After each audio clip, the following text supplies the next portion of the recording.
Neal, your first defeat as a York City manager, what did you make of your side's performance tonight? When you come away from home, you have to do the nitty gritty, not make any mistakes, not give a crowd a chance to get behind their team. And obviously we didn't do that 7 minutes in. You know, we don't go and attack the first header. We should really see the ball out and do our jobs. We don't, and then we're 1-0 down. I thought for the majority of the rest of the game we did a lot of good stuff in our passing from the back into midfield, into the final third. But at the moment, I've just said to the boys there, we didn't create enough. And if they want to play this way, which I think is more enjoyable perhaps than how it was going before, and we can get them into the final third, into good areas, they've got to be more expressive. They can't be shooting off balance when it's not on to shoot. They've got to take an extra pass. They've got to be braver, because if they want to be creative players, they've got to do that kind of thing. Because today I don't think we created enough. We've made 2 errors that have cost us. I don't think we created enough, and then in between that we controlled most of the game. Look at the errors then first, because they're eventually, I suppose, what decided the game. Individual errors are really hard for you to cut out, aren't they, as a manager? Yeah, but you know, listen, Crooksy was absolutely superb on Saturday, and he was superb for 90% of today. So we don't do blame culture. I don't want to blame culture. I'm not going to sort of dig people out for making mistakes. It's as a team, we win as a team, we lose as a team. So when we're looking at it, if we can defend like we did on Saturday, better, no mistakes, and we are braver in our forward play with our attacking players taking more risks, better movement, trusting each other more, final pass to create more clear-cut chances rather than a 25-yard shot, and that's what we've got to do. The game seemed to change in the second half. In about 5 minutes really, there was the burst, which I think you've alluded to already, where Maz breaks forward and decides to take on a shot when he's off balance, when he could have fed Dippo through.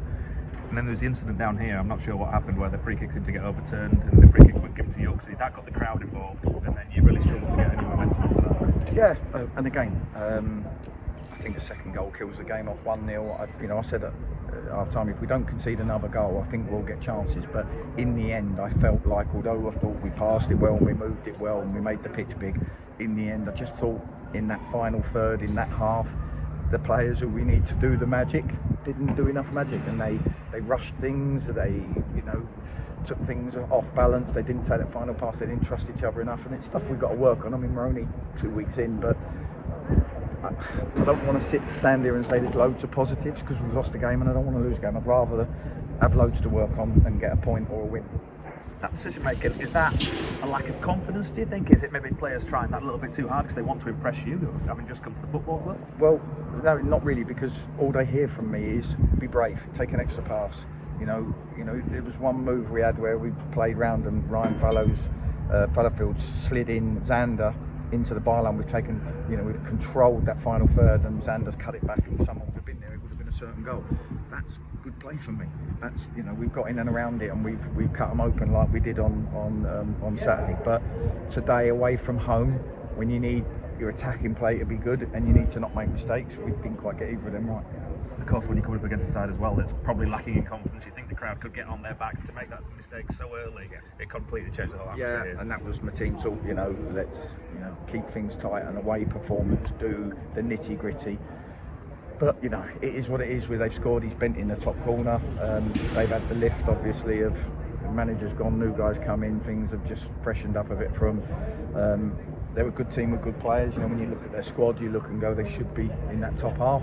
It's a tough place to go, but at the end of the day, we need to improve, and that's what we're here for. And I'm not going to rip into any of the players. I'm just pushing them and saying I want more. You had Callum Howe available tonight. You decided to leave him on the bench. What was I thinking behind that? Paul played really well Saturday. There was no need to change it. I felt like I just wanted to have a look at Hursty off the right with a little bit of zip. I knew Kitchen would be bombing on down that side, and Hursty would give us that. As the second half, I felt like we just needed a bit more impetus going forward, so I tried to throw Xander in, particularly after his second half performance on Saturday.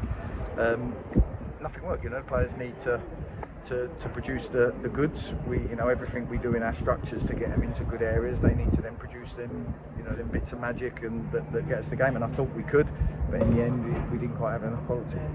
At least though, you're seeing some of the deficiencies in this squad and this side towards the start of your reign, rather than taking 5, 6, 10 games until you start seeing. Yeah, but in the same vein, I watched quite a few of the first 7 games.